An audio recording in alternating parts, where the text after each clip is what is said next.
Boom chanker, lads and lasses. Boom chanker, lads and lasses. How's it going, everybody? It's the Pig here on Flying Pig United with another little cheeky morning edition of the Pig Breakfast for you.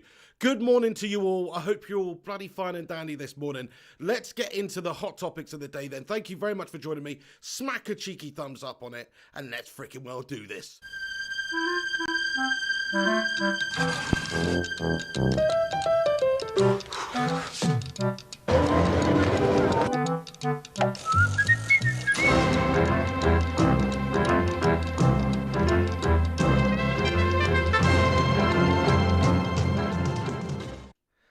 Boom chanka danka. Good morning, everybody. It's the Pig here. I hope you're all good. So let's get smack bang into it then. There's a couple of hot sizzling sausages to discuss today.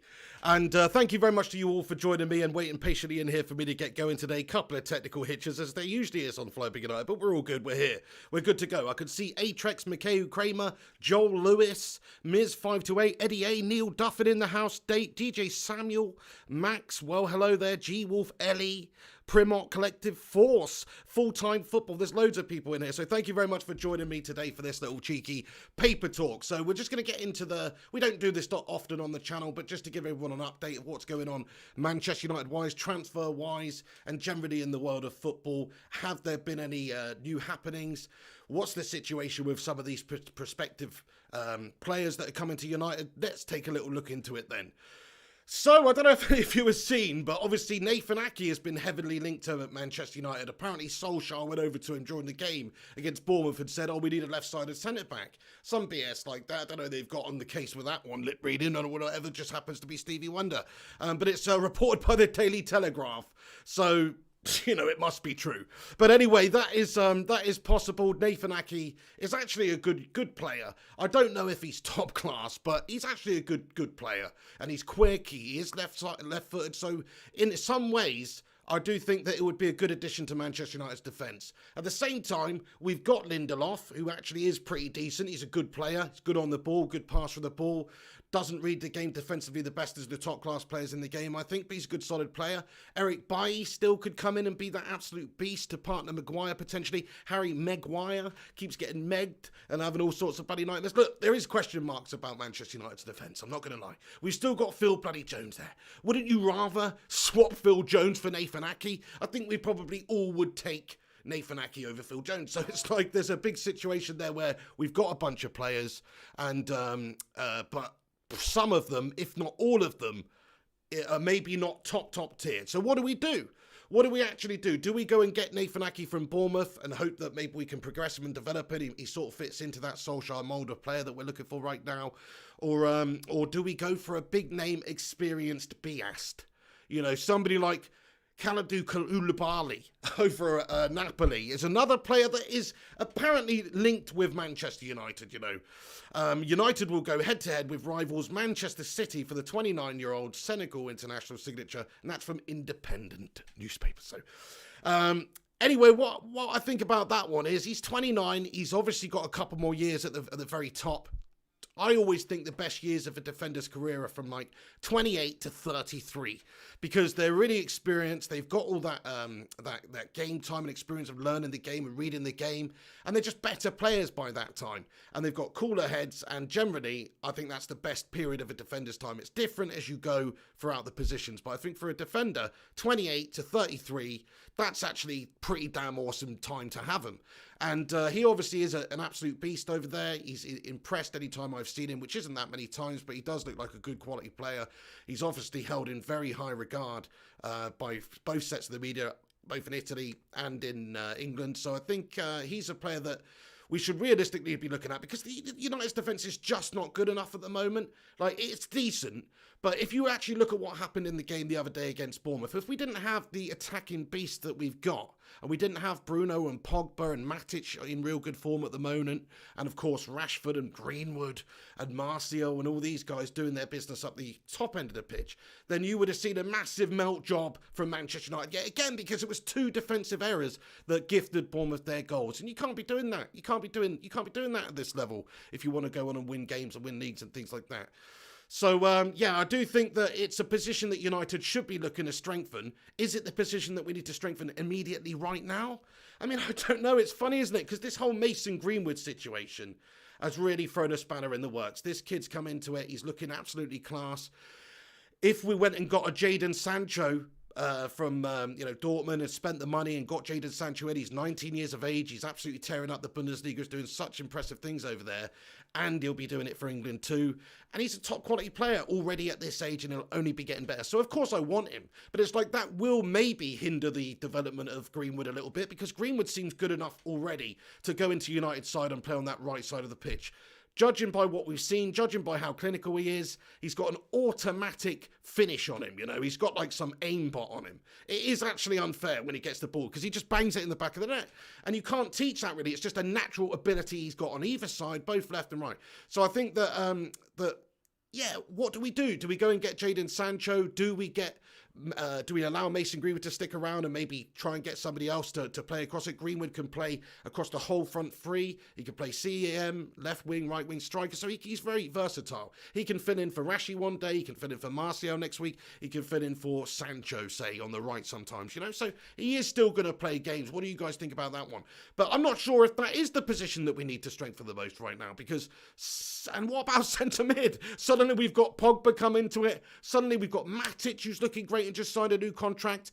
And okay, some people can argue maybe it's a little bit of a lack of investment for the future, if you like, because we're sort of getting this player who we've already got there and we're signing him up. It's another Juan Mata situation. We're not prepared to go out there and spend big money to bring somebody in who's a bit younger and one for the future in that position. So we've done that. But I mean, it just seems like a situation that that we are in is now that the centre-back is actually the position that we should be looking to strengthen the most right now. So it's gone from right mid to centre mid and also down to centre-back in just a short spell. Now, I still think we should strengthen those other areas. But anyway, what do you guys think about you bloody bunch of legends? I can see there's a whole bunch of you tuning in. So thank you for watching me today on The Pig Breakfast. Hit that like button. Smash that thumbs up. 2 foot tackle that subscribe button if you haven't done so already. But thank you for joining me. Get your thoughts and opinions in. We'll get onto a couple of more topics and talk about a couple of more players in a minute.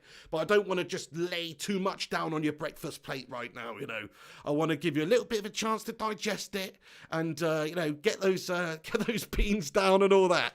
So let's get into it then. By the way, I've got my missus here this morning. Hey, say hello, Nicola.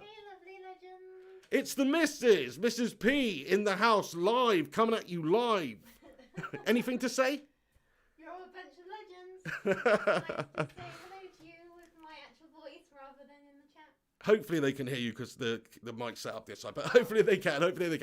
Anyway, that's the missus there. She's all good, and thank you very much. Yeah, Mikhail Kramer says, Mrs. P, yo.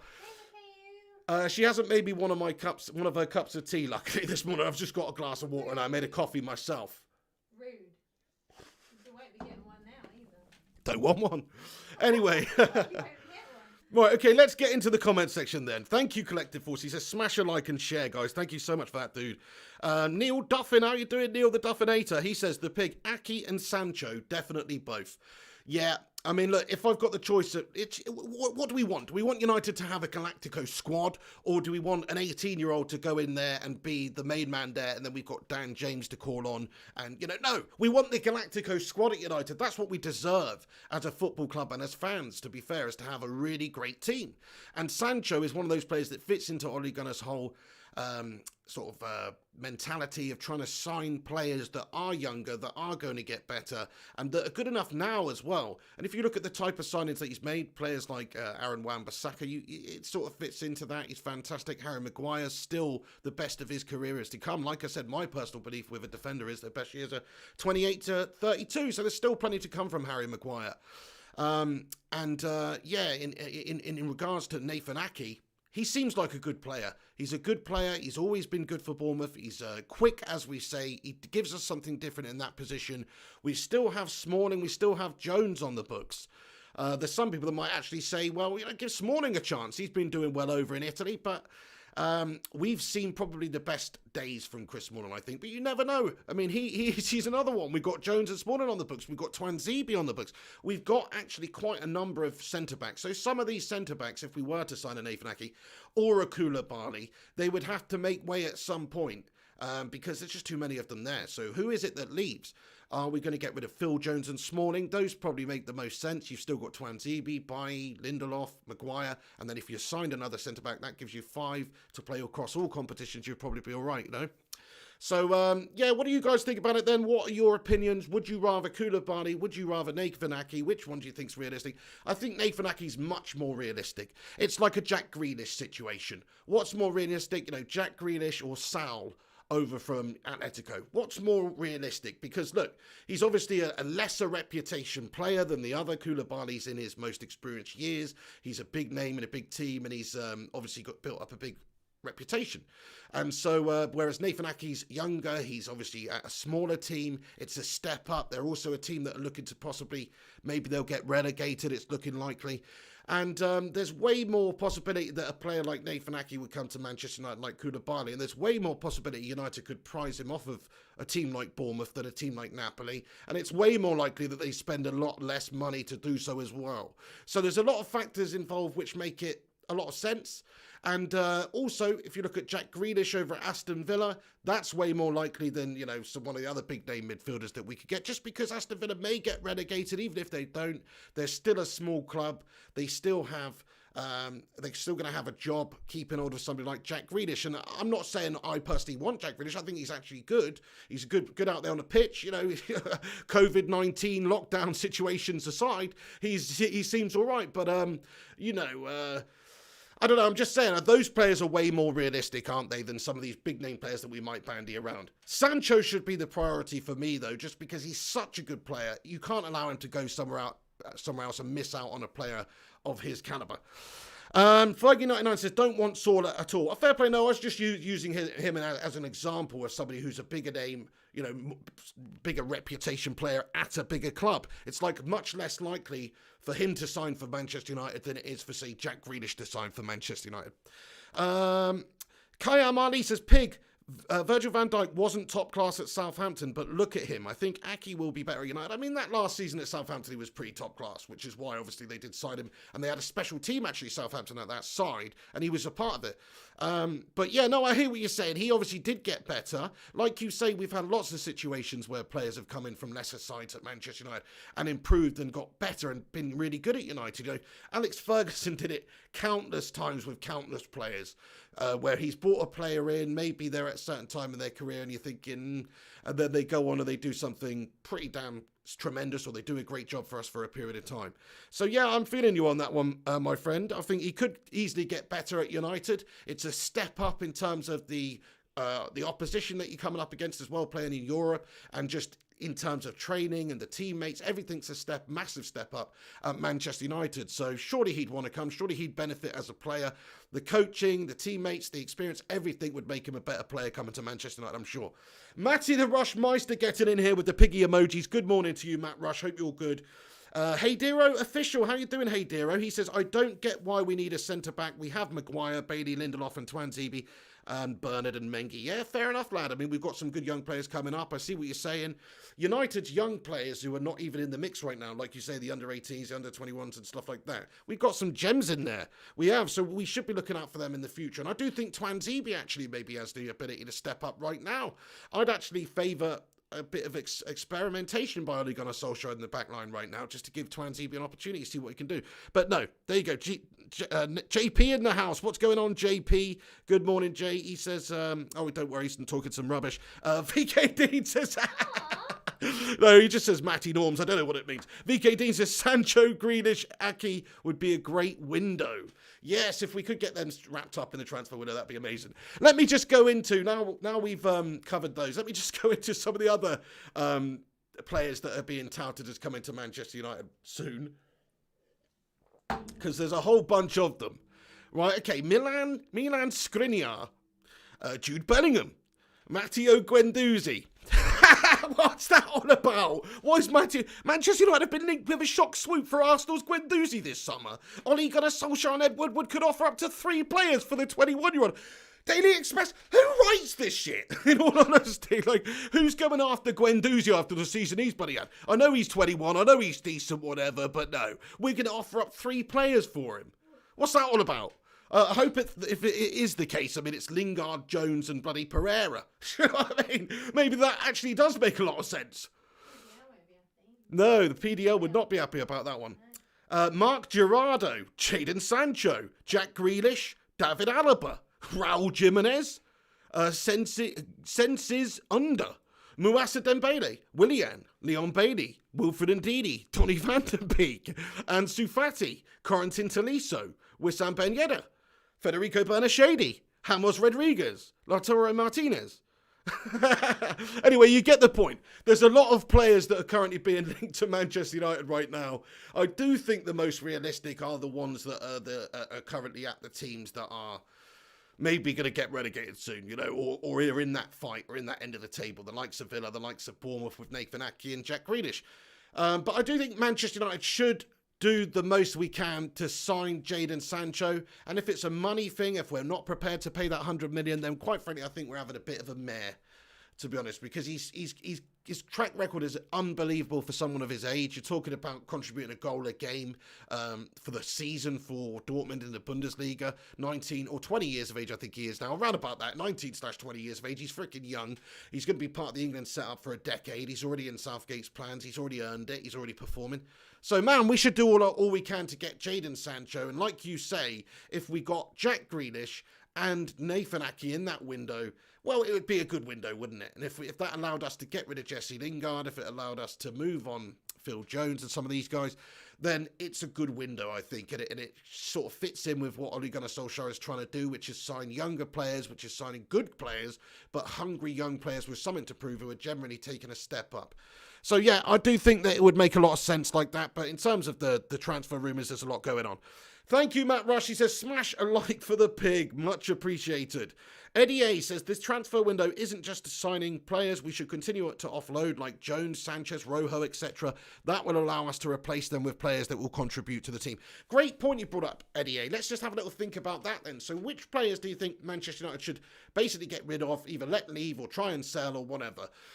We've just seen Angel Gomez go out the door on a free. I personally wasn't too happy about that one because I think he's a good young talent. We've spent years developing him. He's gone for naught. So not happy about that one. But Jesse Lingard, I think, look, his time is done at United. He's got to go, really. It's almost laughable that he still gets to play sometimes. And then I think Pereira, to be fair to him, you know, he's been okay at times, but most of the time it's headless chicken city. Will he get another chance under Ollie to prove himself? Probably will. Will he take it? Hope he does. But if he doesn't, and he isn't a changed player like some of the other players we've seen in the side, I just don't think he's got the potential. So I think he'd be moved on. Phil Jones, he's had his day. It's time for you to retire from football and enter the World Gurning Championships instead. You've got a real good shot in that one and a career in that one, I think, Phil. But as a United defender, no. Don't reckon, mate. Stick to the gurning, son. And then maybe Chris Smalling as well, just because it's time for a change. Changing the guard, get rid of some of the old guff that's lying around the gaff, and get in some new candidates who can hopefully improve us and take us forward and improve. So that's the idea anyway, with what we're trying to do at United, and those players definitely fit in. So yes, any last comments on any players about that we've just talked about here? Then we get on to the next topic briefly before we bring this pig breakfast to an end. Just to let you all know, later on, we're going to be doing a double header of live streams. We're doing both the watch-alongs, everyone. So there's a couple of games on later on, of course. We've got Crystal Palace v Chelsea and Arsenal v Leicester. So I think I'm going to do both the games because they're quite pivotal in terms of what Manchester United are looking to do for the remainder of the season. Obviously, Leicester and Chelsea currently occupy both the spots above us right now, and there are a couple of Premier League fixtures on today that have a bearing on where United finish in the top, if we can finish in the top 4 this season. So yeah, I'm going to be watching those games later on the watch along. Fergie99 says double header live stream. Yes, come on, we're getting smack bang into it later on the channel, lads and us. We've got a couple of games coming for you. We're going to watch Palace v Chelsea, then we're going to watch Arsenal v Leicester at 8:15. Couple of very important games. Right then, get in the comment section, lads and lasses. Love to hear from you. Thank you very much for joining me today and getting involved. Check out the website, Flying Pig United, as well. Massive shout out to Griffo Chaz, Sammy Hopkins for keeping that up to date and everything. And yeah, if anybody wants to contribute any articles, let me know. Email me at MrFlyingPigHD. Right, okay, just quickly, another thing before we get into it. Did you see Spurs and Jose Mourinho and Son Heung-min and of course, Hugo Lloris having a little bit of a freaking dust-up at half-time? We can't really call it that, but they were separated by the teammates, having a bit of bants at each other. Basically, Hugo Lloris wasn't happy about Son Heung-min not tracking back and let him know about it, and Son obviously was not too happy about him being spoken down to, I guess. So they had a little bit of an altercation. Anyway, come the end of the game, Jose said that it was absolutely beautiful. He said it was a beautiful moment. He's a bit of a legend, Jose. Do you know what I mean? I mean, okay, he's a tit of a man in some ways, but he's also a legend of a man. Like, let's be honest now. Okay, it didn't work out at United, but he's kind of a legend, isn't he? Let's be honest now. He just comes out of all sorts of stuff. He's such good value. The Premier League is a more entertaining place with Jose Mourinho in it than not. And he just said it was a beautiful moment, but I kind of understand what he means. You know, there's passion out there on the pitch, and he's just happy that these players care enough about it to get that angry and have a go at each other about it. So there you go, that's what he's saying. But yeah, Tottenham, man, losing their heads over there. They managed to just snatch a winner, 1-0 it was, against Everton. And very, very lucky. I think they got an own goal. I mean, I didn't actually watch the game, to be fair, but I'm just saying, like, they're shite, aren't they? Tottenham are shite. They're currently 8th in the league. Alongside Sheffield United. Arsenal are a point ahead. I'm just giving you a rundown. We've got these games later. Arsenal, if they actually beat Leicester later on, not only will they do us a favour, but maybe they could catch us up, because there's only 5 games left. They're on 49 points. If they did beat Leicester, it would put them up to 52 points, which is currently the same with Wolves, who are 3 points behind us. Now, they won't catch us up because we're not going to lose any games, but I'm just saying, you never know. It keeps things interesting. What we actually want is we want an Arsenal victory. And you know what? We also want, we did actually want Tottenham to win, really, because it just keeps them interested in getting to where we need to be, where they need to be, because they're just in with a shout still of maybe causing an upset if fixtures go their way. What you wouldn't want, they've still got to play, I think, Chelsea, So if we look at Tottenham's fixtures, they've still got to play Chelsea, I believe. So it means that we want them still in with a chance of actually being able to do something. They've got Leicester to play. Sorry, it's Leicester they've got to play. There's some big games coming up. Everyone. Right then, okay, we'll dive into your comment section quickly, lads and lasses, and then we will bring an end to proceedings for the pig breakfast. But thank you very much for joining me. Just wanted to run down some of the major talking points in the transfer rumours that are surrounding United right now. Nathan Ake, Jack Grealish, Jadon Sancho, Koulibaly. What do you guys think about them? Get them in there. And also, please do us a favour, come back after this video is finished. Get your thoughts and opinions in about anything we've discussed. Who do you think maybe United should go out there and sign? And who do you think realistically we will sign? Nice one. And smack a thumbs up on it as well, you bloody legends. Right then. Juan Kin comments, we need Upamecano. Upamecano would be fantastic. I signed him on my career mode, didn't I? Seems like a good young player, to be fair. And yeah, one for the future. You never know. I mean, Upamecano, from what we've seen and heard, seems like a good young player. Absolutely. Spike Brighty says, we need a young defender, not another Harry McSlabhead. Well, Harry's only like 26, isn't he? He's not the oldest. But I know what you're saying. A young player that we can mould and can improve. I mean, how old is Nathan Ake? Because he's not the oldest. I think he's, 25, is he? Let's just have a look. Yeah, he's 25. He's 25. He's a good player, Dutch international. What can you say? He's a good player. And he's only going to get better. Like I say, he's coming to the best years of his career now. The most important years, the most experienced years. He's coming up to that. The development's taken place. He's a good level Premier League player. If he came to a top club with top coaching and top players around him, he could turn and develop into a top player still. Absolutely he could. So I'm actually on board with the Nathan Ake thing. More so than the Koulibaly thing. So I think it's way more realistic, especially if Bournemouth get relegated. He's too good of a player to play in the Championship, so he will be leaving. United would be a good place to come to, I think, for him. It gives him everything that he needs, really. He will play. He will be around great players. He will be hopefully in the Champions League and things like that, and have the opportunity to break his way into the squad and play in these top competitions. So yeah. Nice try, Ultra Clorox Beach. Nice try. Spike Brighty says, need a mobile defender. There you go. Well, that's what Nathan Ake is. And this season, he's actually started 28 games for Bournemouth. So he's been, a mainstay in this side. He's been playing a lot, and I think he is a good player that we could be looking at. G Wolf United says, does anyone know when the new season starts? I don't actually know what's going on with the new season. I'm guessing it'll be September, because this season's obviously finishing this month. We've got Europa League next month and Champions League, which will be concluded in August. And then I'm guessing there won't be much of a break. I think they'll try and get the new season underway sometime in September, but that's my belief. Maybe somebody does know the actual time. Right, okay then, you bloody heroes. Thank you so much for watching this video. Like I say, we'll be doing the watch-alongs later on the channel. We've got, of course, the two big games coming up, Crystal Palace and Chelsea, and then also the Arsenal and Leicester game. So keep a lookout for that on the channel later, lads and lasses. I'll be keeping you company for the whole evening. And like I say, do us a favour, smash a thumbs up on this video, come back once it's finished, and have your say on anything we've talked about, any of the players, get your thoughts and opinions in. Please give it a share on social media if you can as well. That'd be freaking legendary. But yeah, that's it. We'll leave it there then, lads and lasses. You're a bunch of heroes. Shout out to Matty the Rushmeister. Have a great day, everyone. Mikhail Kramer, the Collective Force, Ultra Clorox Bleach, Eddie A, Fergie99, Spike Blighty, Juan Key, Wakas Akram, KMR Lee, Miz528, JP, Stephen United, Yes My Son, Thomas Wolf, absolutely, Lee Cameron, shout out Lee Cameron, hopefully I'm not missing anyone out, Eddie A, and everybody else. Mikhail Kramer, you have a wonderful day, peeps. This is The Pig on Flying Pig United with another cheeky little edition of the Pig Breakfast for you. I'm going to go have my breakfast now. I didn't have my breakfast again today, but I did have a coffee. That's the key. Listen to how much better I'm freaking functioning this morning. Yes.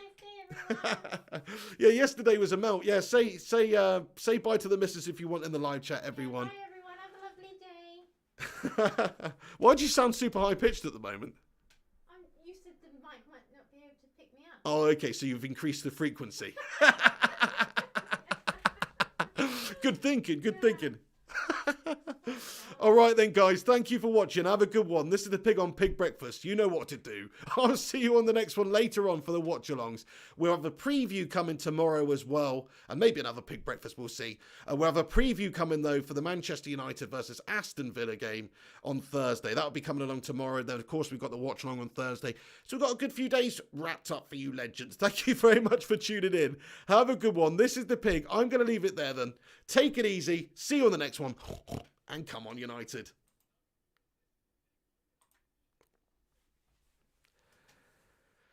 Oh, yes. There we have it. Piggy breakfast. It's time for some sausages, I think. Sausage sandwich, Nicola? Yeah. You wanna actually know what we've eaten over the last few days? It's a shocker. I've had a McDonald's in the last few days. I've had two KFCs. I've had two Subways. What else did we have? We almost ordered late last night. We almost did, but it just shut. All right, anyway, this is to say thank you to all the legends that support the show on Patreon and also the Tier 2 channel members. Thank you so much to everybody that does that. Links in the description if you want to join and support the channel also. Thanks to these legends. It gets you on this rolling credits, but also, just thank you very much for everybody that does watch and support this channel too, in any which way you do. There we have it. Hey? I said legend. All right then, guys, have a great day. I'll see you on the next one. Take it easy. Keep it classy. This is The Pig.